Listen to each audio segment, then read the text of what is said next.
open up the floor today with Front Row, Dave Biddle, 24/7 Sports. Hi, Brian. I know you guys want to be balanced offensively. Right now, you guys are 96th in the country in rushing yards per game. I'm sure there are a lot of factors, but is the O-line not playing up to par? Is it schematical? What are you seeing as kind of the biggest culprit? Yeah, I watched the film, and you know, I think we have the personnel to do it.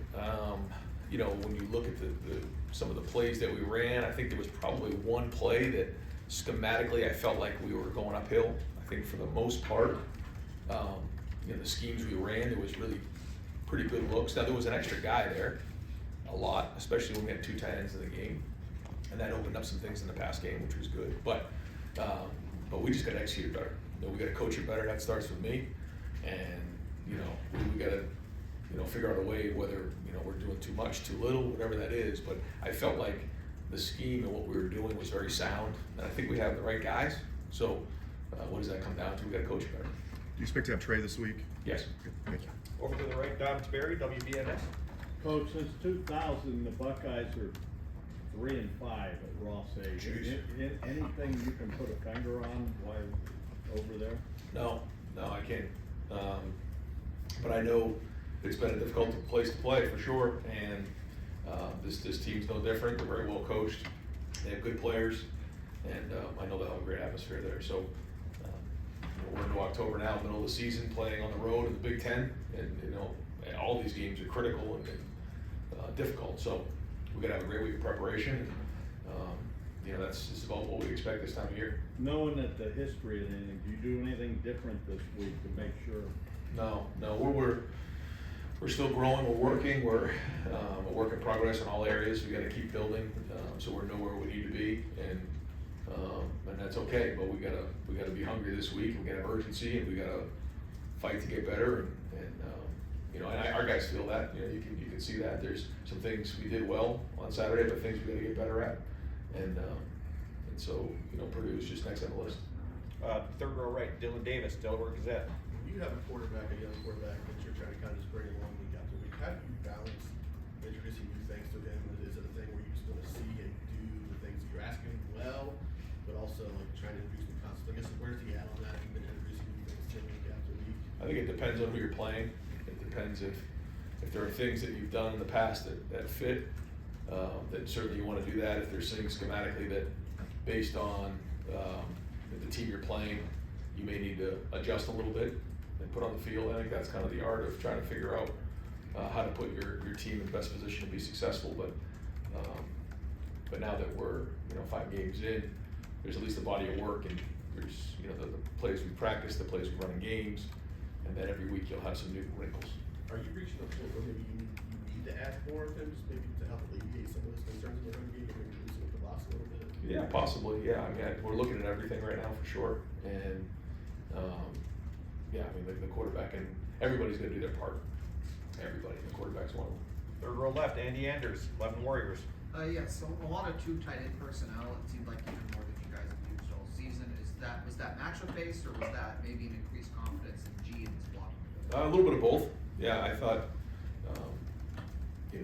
he's practiced well and he deserves to get on the field, and it certainly did allow us an opportunity to be explosive in the pass game. You can see that there was some really big plays out there, and that was good. So when you have 3 surfaces on both sides or a 4-man surface, there's just different wrinkles for the defense to have to deal with, and the goal is to score as many points as possible and move the ball. But there's certain areas obviously we need to get better at, but we'll keep looking at different personnel groupings to put as much stress as we can on the defense. Far left, Joe Nugent, WCMH.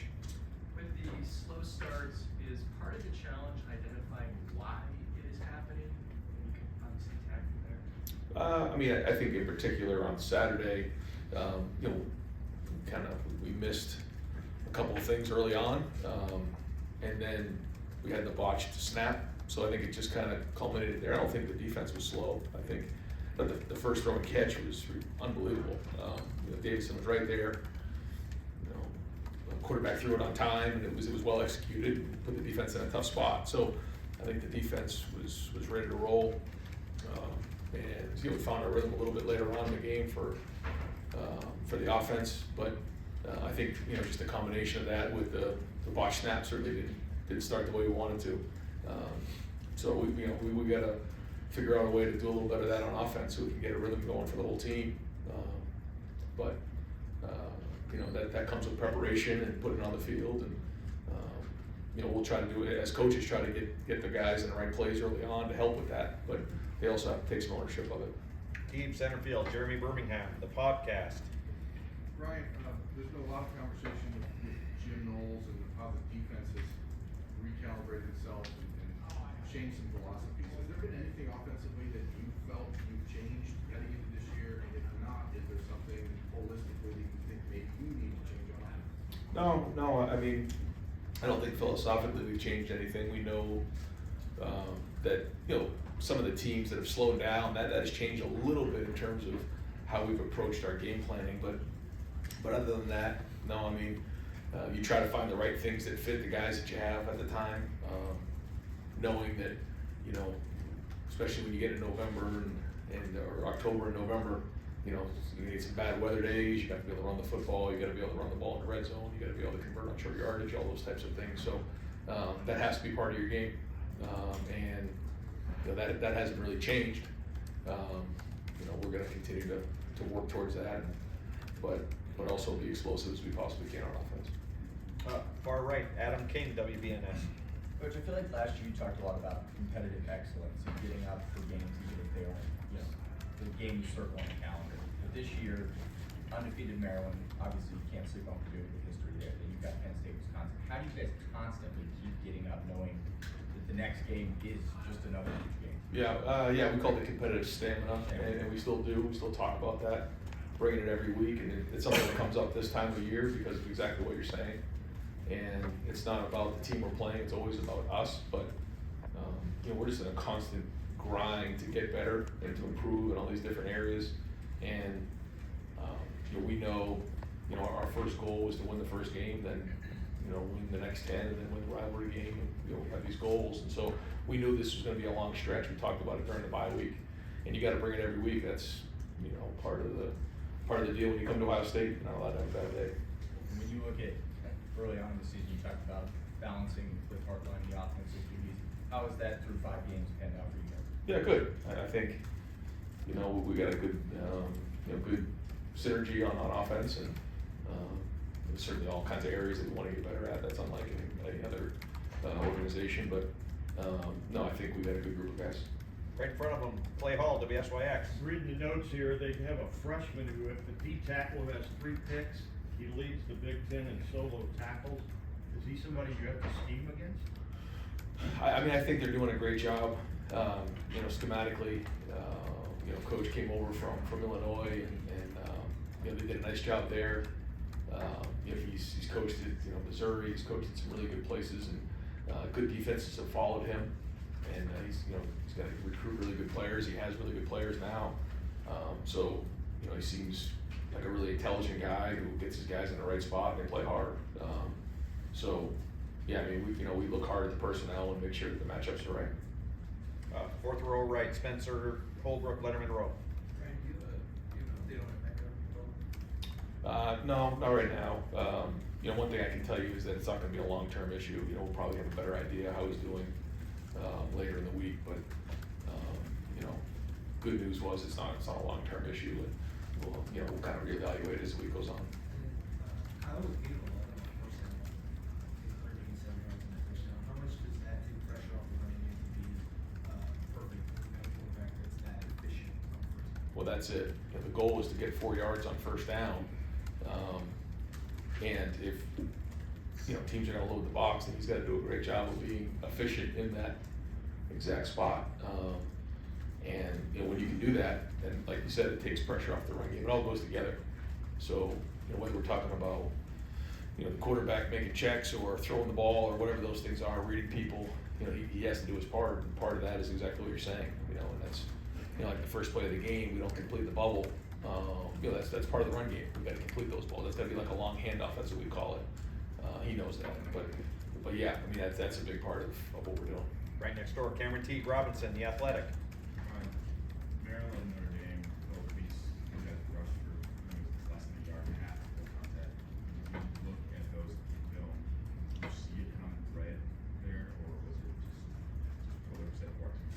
no, I think we can do a better job of getting movement up front. I think we can do a better job of getting to the second level and getting the running backs there. I think the running backs can do a better job of seeing it. So it's a little bit here, a little bit there, and I'm not just going to sit here and tell you it's one or two things. And so we're just going to keep swinging at it. And that's kind of sometimes how the run game goes. You know, you got to keep working to get better at it. And that's not going to be any different this week. Do you think you expect to get mind more work, or I know you said Trey's not coming back, but how do you see that position? Well, again, we'll see as the week goes on, you know, how that shakes. But I thought he ran hard when he had his opportunity in the game on Saturday. Bill Landis, the podcast. Ryan, I know that kind of stretch wide zone run has sort of been your base run play since you've kind of been the head coach here. Especially last week, it just didn't seem like it was getting blocked very well. And I'm just wondering, what is the conversation with the staff like, in terms of what you want to do, like to do, and what your line can do?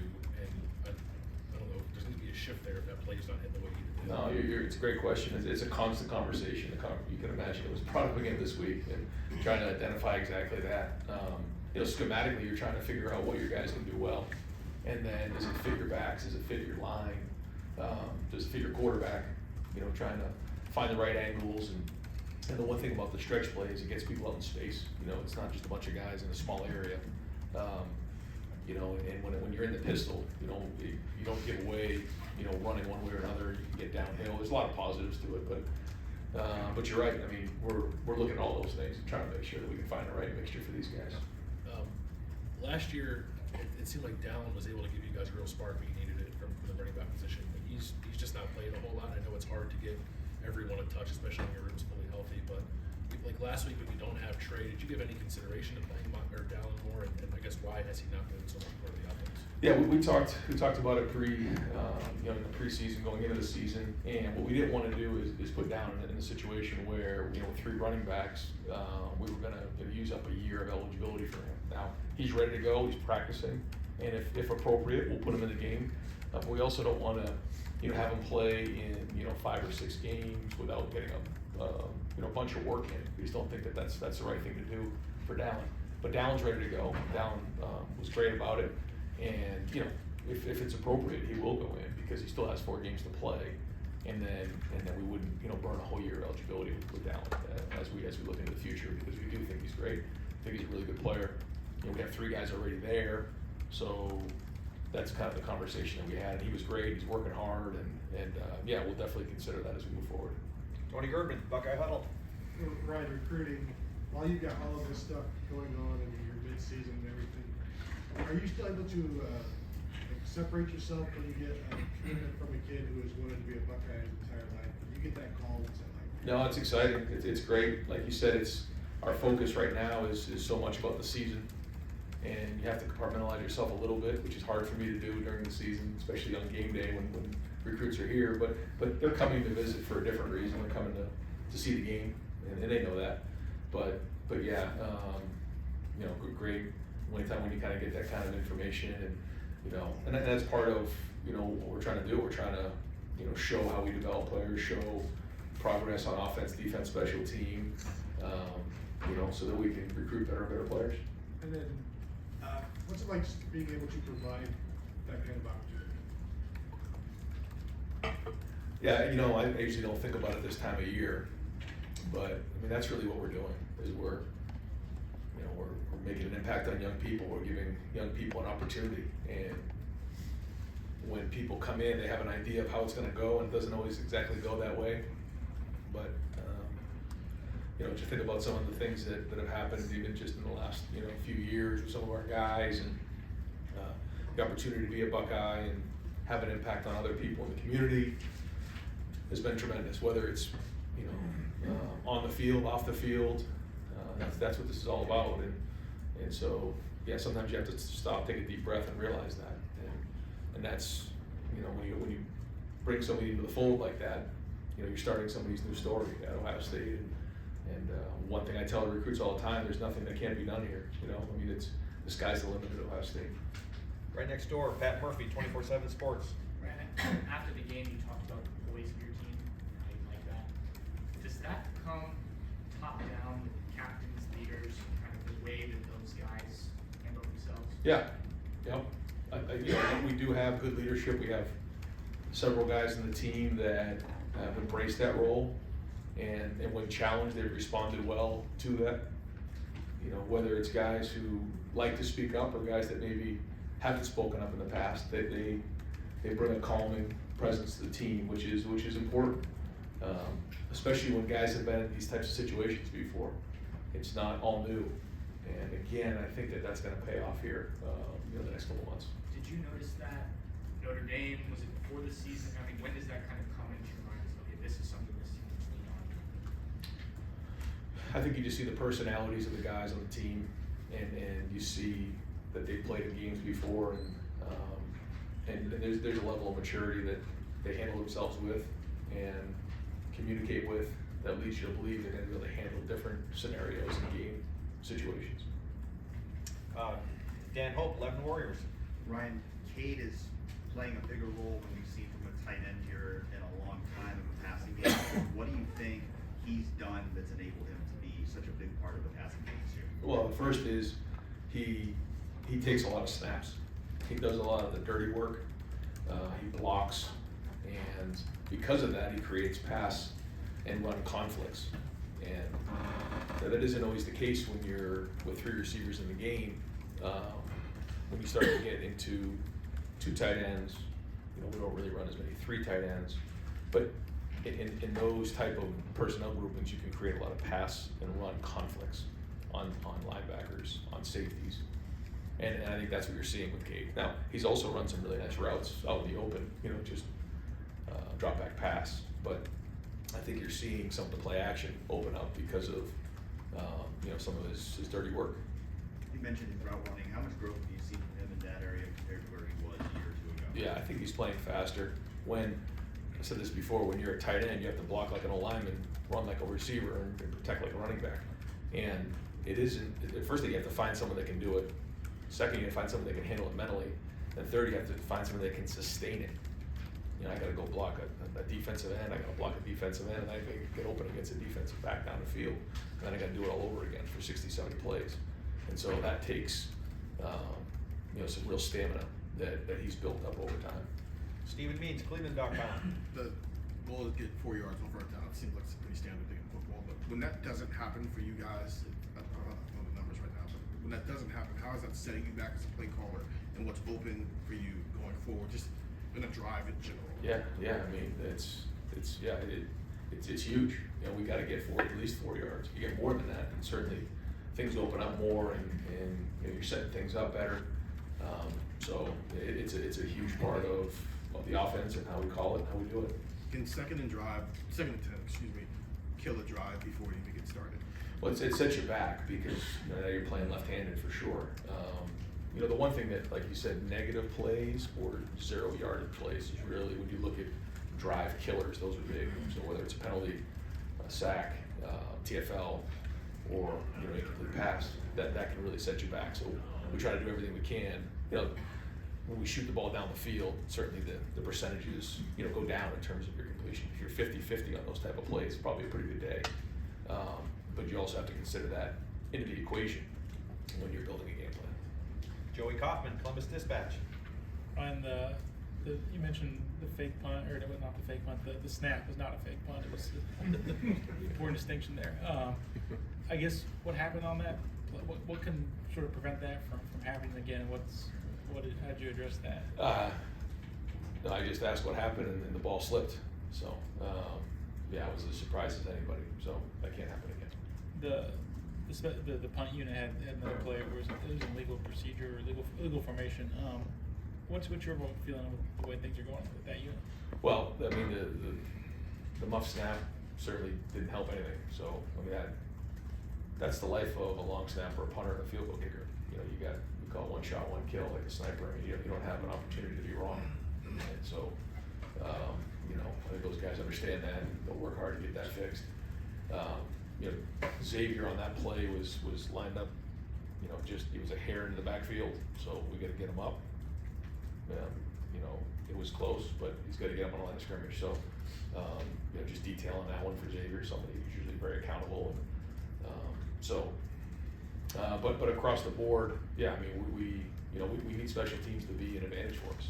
And so again, we'll work hard this week to, you know, maximize that area because it's a third of the game. Doug Maurice, Kings of Columbus, in the podcast.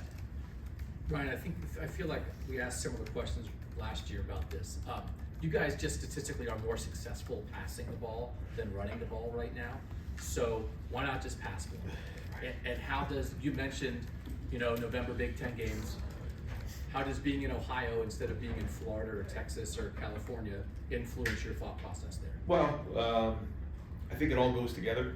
I think at the end of the day, you know, you have to move the ball. That's the bottom line. But like you said, there's going to be games here coming up that it's going to be raining, it's going to be windy, and you're not going to have an opportunity to just line up in 4 and 5 wides and throw it all over the yard. So, you know, the other thing is, you know, this year when you're playing, when you have a good defense and a young quarterback, you know, you're maybe less likely to take as many chances early on. But you know, then there comes a time where, you know, you can't beat your head against the wall either. So finding that rhythm is what's important, because the number one goal is to win games. And, but we got to keep building. We got to keep getting better. You know, we got to keep, you know, pushing the envelope in all areas, because we want to have that balance, and we know that we're going to need both sides of, you know, the offense, both running and passing. And you guys do have a full-time special teams coach here. It feels like special teams has come up going back to last year at the end of the year, you know, maybe more often than would be expected. You talked about a level of detail. Should your level of detail on special teams be better when you have a full-time coach devoted to them? Yeah, I mean, I think we want all of our detail to be better, just across the board. But I can tell you that we work really hard on special teams. You know, I think that the coaching detail is there. I think we just need to hold each other accountable, and you know, again, it starts with me. So I got to help coach it better, and you know, hold the coaches accountable and the players accountable to play at a high level. And you know, because we want it to be a weapon for us. You know, we want it to be an area that you know, we're winning on. And you know, there's been some good things, and you know, just like offense and defense is areas we got to get better at. Fourth row right, Andy Backstrom, Letterman Row. Ryan, you called them 4-point plays in the red zone, turning field goals into touchdowns. That's been a struggle for you guys this season. What can you attribute to some of those red zone struggles? No, there's been some good things too. I thought it was, you know, Kyle threw 2 back-to-back touchdowns. You know, that was great to see him. That was the most confident I've seen him in the pocket, back-to-back, 2 in a row like that. That was well done. I thought we hit the sweep really well to Mai, and that was well executed. Julian Fleming came down and did a nice job with the Mike linebacker. So those were good. You know, when I look at that, the one drive there, you know, we called the screen there. We knew we were getting 0 coverage, and you know, the 3 technique or 4-eye didn't quite rush the way we thought he would, and he ended up right in the passing lane. And so Kyle did a nice job of ditching the ball, even though he got an intentional grounding. He didn't put the ball in harm's way. So that one hurt us. And then we went down on the next drive. Called a play action pass. The safety didn't come down the way that maybe we thought he would have after we ran the other play. And Kyle did a good job of throwing that away. We didn't get what we wanted on the power play. We just didn't get enough movement up front. Didn't quite hit it the maybe we wanted to hit it, to at least create a situation where it could have been a 2-down situation. And then we tried the throwback to Cade and got too much penetration up front. So, you know, I can kind of go through every play and recognize the areas, but it comes down to execution at the end of the day. Austin Ward, the podcast. Ryan, did you have to run on Sunday? Oh yeah. I'm not trying to get you fined, but it feels like you've been getting a number of apologies from the Big Ten or post-game explanations. What is your involvement in trying to get that clarity afterwards? What is your level of frustration with the way it's seemingly happening every single week? Yeah, like you said, it's hard for me to say much, but I can just tell you this, that, you know, it's my job to advocate for the players and compete. I mean, there's so much on the line every single Saturday, and so you got my word. I'm gonna, you know, go as hard as I possibly can to defend our players, to make sure that, you know, they have the best environment to be successful. That's the best way I can put it. What do you do with apology letters? You frame those?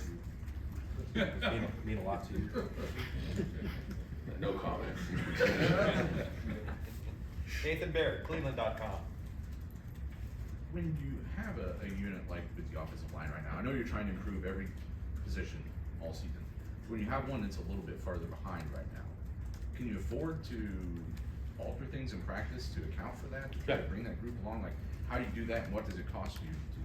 No, I think that's exactly right. I think you gotta figure out, okay, what are the areas that we're maybe coming up short in? Now, this is just with everybody, but just like anybody else in any other line of work, I'm sure, is, if there's areas you gotta improve on, we gotta look at everything. Gotta look at, what we're doing, how we're doing it, how we're preparing, how we're practicing it, how we're calling it. I mean, every part of it, and, that's going on. You said you think you have the personnel right now, but coming into the season, there was a lot of talk about how Luke was looking early on, how Emeka had come on, Tegra Spola. So is there still a gap between where those guys are at and where your 5 starters are at? I think so, yeah. When we looked hard at it, I just don't see any of those guys right now pushing. I'd like to see that, but don't see them like pushing on the door enough to say, someone deserves 20, 30 snaps in a game just yet. But there's still a lot of football left to play. It's, feel free to make a push. We want that in practice. Right behind him, Jeff Gilbert, Press Bros. Excuse me, back to the run game thing still. The line, the personality the teams have, this group as a line, what's their personality? How does it need to evolve to be what you want it to be? Yeah, I think when I always say execution fuels emotion, I think when we are executing, you see that emotion come into play, and I think that's a huge part of it. So, I don't think they're not playing hard. I don't see that part of it. I think they're working to play hard. They're working to play physical. And there's certain areas like hand placement, pad level, identification of things that we can all improve on.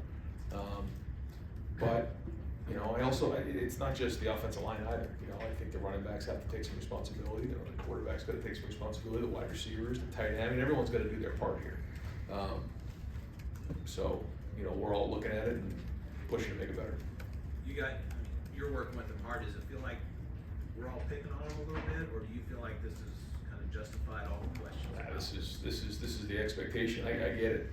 Nobody wants to run the ball more than me. So, the bottom line is if they're going to put that many guys down in the box, there's probably going to be open receivers down the field with the guys that we have. I get that part of it, but it doesn't mean that we're just going to abandon the run game.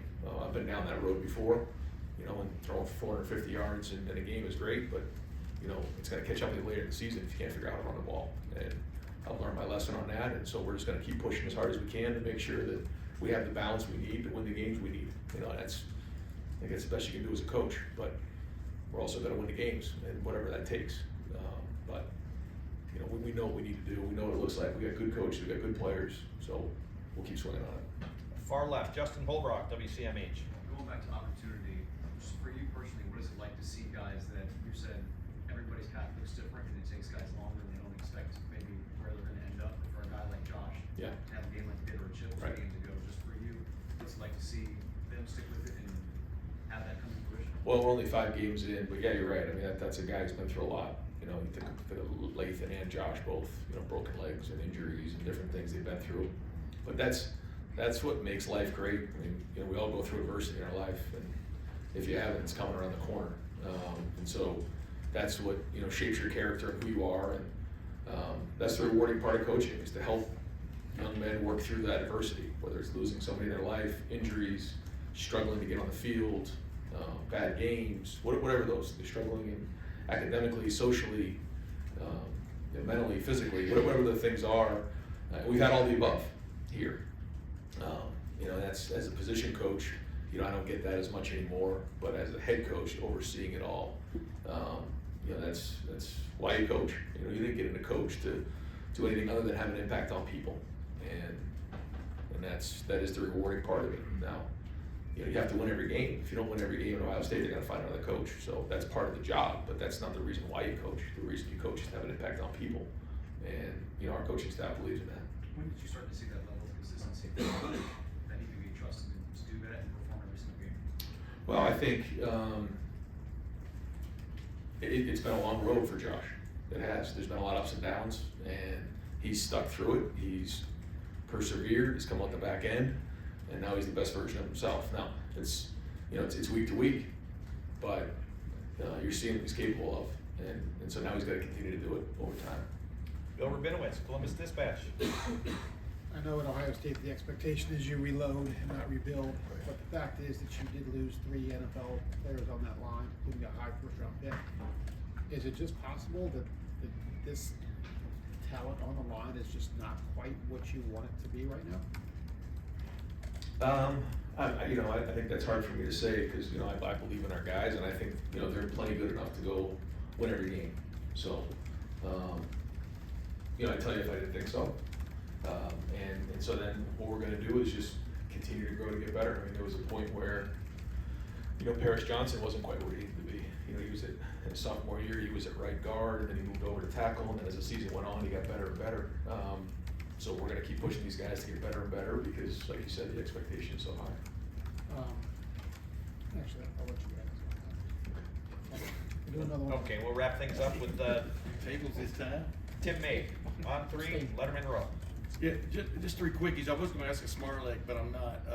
But on the Xavier Johnson illegal motion penalty, what's the coaching point there, or was it?